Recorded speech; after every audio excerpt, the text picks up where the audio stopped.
बिस्मिल्लाहिर्रहमानिर्रहीम। अस्सलामुअलैकुम वरहमतुल्लाहि वबरकातुहू। रब्बि शरह ली सदरी वयस्सिर ली अमरी वहलुल उक़दतम मिन लिसानी यफ़क़हू क़ौली। दोस्तों, औरतों के लिए ये ख़ास वीडियो है। वैसे तो मर्द भी इसमें मुलविस होते हैं, लेकिन औरतें ज़्यादा तादाद में होती हैं। औरतें जो है उनके घर में कोई परेशानी, कोई मुसीबत, कोई तंगी, रिस्क की परेशानी, कोई सामान चोरी हो गया, शौहर का बिजनेस नहीं चल रहा, घर में औलाद नहीं हो रही है, घर में बरकत नहीं हो रही, वो तुरंत बाबाओं के पास पहुंच जाती है। वहाँ से एक दो बंद पुड़िया ले आती है, लाकर कभी तकिए के नीचे रखो तो कभी पत्थरों के नीचे रखो, कभी शौहर को पिला दो, कभी सास को पिला दो। आप कुरान और हदीस से इतनी दूर है कि आपको इस बात का एहसास तक नहीं होता कि आप एक तो ये आपको जहन्नम में ले जाने वाला रास्ता है, क्योंकि अल्लाह के नबी सल्लल्लाहु अलैहि वसल्लम ने फरमाया कि जो कोई काहिन के पास गया, काहिन उसको कहते हैं जैसे हमारे घर में कोई चीज़ चोरी हो गई और हम किसी बाबा के पास जाते हैं, वो हमसे पहले सारी बातें जो है ना अपने ट्रिक लगाकर हमारी ही ज़ुबान से उगलवा लेते हैं और फिर उन 99-100 बातों में से एक बात अपने कयास के मुताबिक हमें बता देते हैं कि ऐसा हुआ था, फला शख्स है, फला हाइट का है, फला कलर का है, फला दरवाजे से आता है और उठाकर आपकी चीज़ें ले जाता है। ये चीज़ें जो होती है ना वो आपके ही बातों के मुताबिक वो कयास लगाकर आपको बताते हैं और आप ये भी नहीं सोच पाती हैं कि अगर आप फैमिली में 10 लोगों को बताओ ना कि हाँ ऐसा हुआ था, इस वक्त पे चोरी हुई, ऐसा हुआ वैसा हुआ, तो फैमिली वाले भी कयास लगाकर आपको बता देते हैं। लेकिन आपको लगता है कि नहीं, बाबा ने पुड़िया दिया है, बाबा ने ये चीज़ किया है। ठीक है, कई मरतबा ये भी होता है कि बाबा आपको जो पुड़िया देते हैं वो असरदार हो जाता है। एक लड़की थी, उसके शौहर का बिजनेस नहीं चल रहा था और उसके घर पे औलाद नहीं थी। वो बार बार बाबा के पास जाती थी और बाबा से कहती कि मेरे शौहर का बिजनेस नहीं चल रहा है। तो 6 महीनों से वो लगातार कोशिशें कर रहे थे और जब वो बाबा के पास गई तो 1 महीने में ही उसका बिजनेस शुरू हो गया और चलने लगा, अल्हम्दुलिल्लाह। तो उसका ईमान क्या हुआ, ऐसी बात है। अब आप कहेंगे कि अच्छा, बाबा की दी हुई चीज़ों से अगर नहीं होता या बाबा लोग गलत है तो उनकी दी हुई चीज़ों से ये काम कैसे पूरे हो जाते हैं। तो अल्लाह ताला फरमाता है कि जो जिस रास्ते पे चलता है और ख़ुद को हिदायत की तरफ लाने की कोशिश नहीं करता है, तो मैं उसको उसी रास्ते में उसी के हवाले करके छोड़ देता हूँ। अब अगर कोई बाबा है, इस तरह देखा जाए तो जो मूर्ति पूजा होती है, जो नॉन मुस्लिम्स करते हैं, तो वो भी भगवान के पास जाकर अपनी प्रार्थनाएं करते हैं, अपनी दुआएं मांगते हैं, तो उनकी भी तो दुआएं पूरी होती है ना।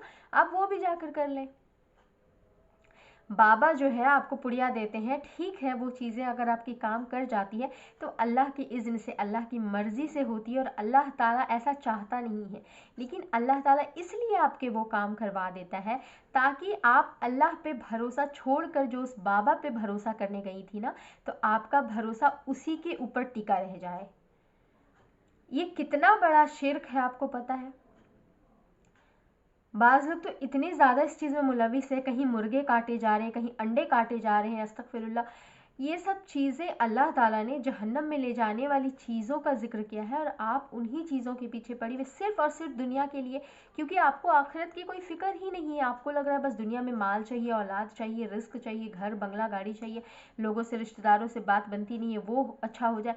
हर चीज़ आप करने के लिए बाबाओं के पास चली जाती। क्या आपने कभी सोचा कि इसका सिला आपको दुनिया में अल्लाह ताला दे रहा है, अल्लाह ही देने वाला है, लेकिन आपका ईमान चला जाता है कि मैं उस बाबा के पास गई तो मुझे औलाद हो गई, मैं उस बाबा के पास गई तो मेरे घर में रिस्क की तंगी जो थी ख़त्म हो गई, मैं उस बाबा के पास गई, मेरे शौहर का बिजनेस चल पड़ा।